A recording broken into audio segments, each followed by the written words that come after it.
Rock! Sasha yelled from the front of the small boat.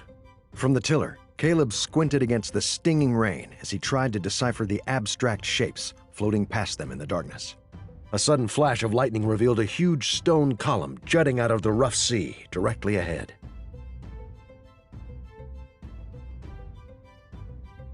Caleb cut the engine and the boat lurched to a stop as a huge wave crashed against the column, spraying them with foam. Caleb reached for the throttle, but Sasha stopped him. "Listen," she said. It took a moment for Caleb to realize what she was hearing, the distinct sound of waves crashing against rocks. It was coming from all around them. Caleb waited for the next flash of lightning and gunned it straight towards the widest gap he could see. Alaska's inside passage was a labyrinth of islands, and he honestly had no idea where they were headed. He just wanted to get out of the rocks.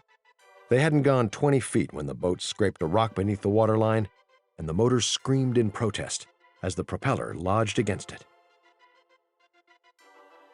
Caleb cut the engine, plunging them back into eerie silence.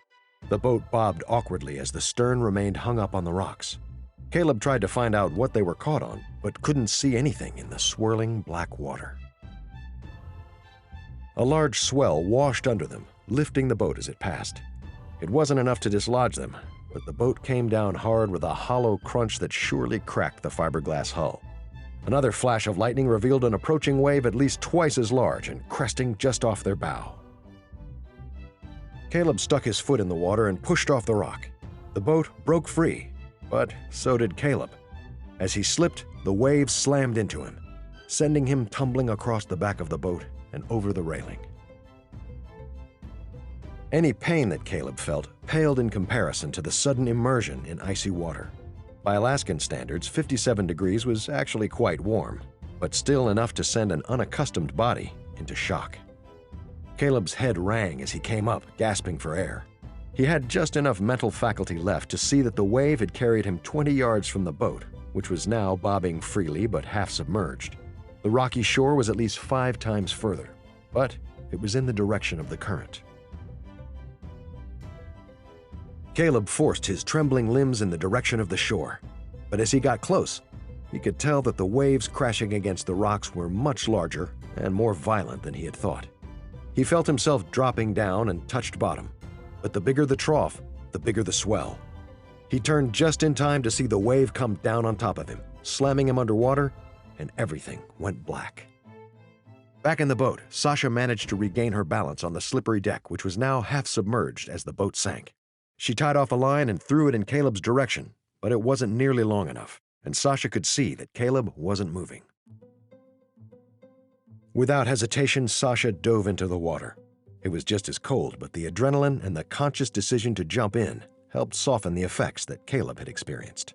As the waves helped carry her towards him, she felt a sinking feeling in her gut as she saw that Caleb was indeed unconscious.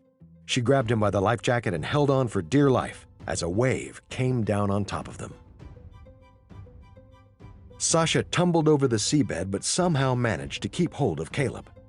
When she came up, it was shallow enough to stand, and she realized that they were on a sandbar, 50 yards from the rocky shoreline. There was no way to get there through the gauntlet of waves, and even if she could, the rocks offered no protection from the onslaught of the surf. She dragged Caleb to the closest sea stack, and with her last ounce of strength, hoisted him up to a ledge on the leeward side of the rock. Caleb's skin was cold, but she could feel a pulse and shallow breathing. Sasha pulled her jacket over them both and tried to find a comfortable spot on the sharp rocks. Exhaustion took hold, and she drifted into a restless sleep.